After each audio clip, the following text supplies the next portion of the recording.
মুখোপাধ্যায়, গোপাল পাঠা নয়, পাঠাতে আমার তীব্র আপত্তি আছে।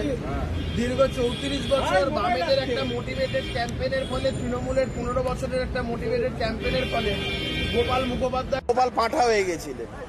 এটি পাঠার মাংসের দোকান চালানোটা তো পেশাগত কারণ, কিন্তু গোপাল মুখোপাধ্যায়কে আমরা বাঙালি ভুলে গেছি।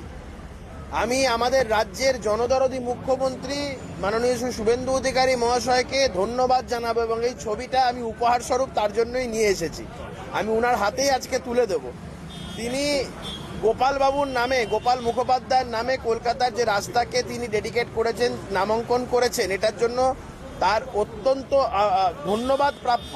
এবং গোটা রাজ্যের মানুষ, বিশেষ করে বাঙালি হিন্দু সম্প্রদায়ের যারা মানুষজনরা রয়েছেন, তারা শুভেন্দু অধিকারীকে দুহাত তুলে আশীর্বাদ জানাচ্ছে, গোটা রাজ্যের মানুষ।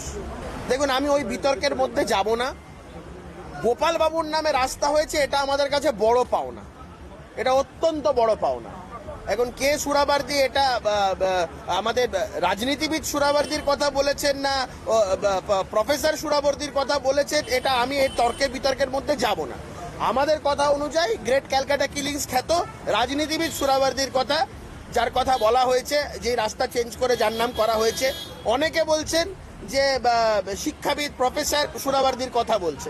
তো আমি উপাচার্য ছিলেন, আমি এই নিয়ে কোনো মন্তব্যে যাব না, বিতর্কেই যাব না। গোপাল বাবুর নামে রাস্তা হয়েছে, গোপাল মুখোপাধ্যায়ের নামে রাস্তা হয়েছে, এটা আমাদের কাছে বড় পাওনা।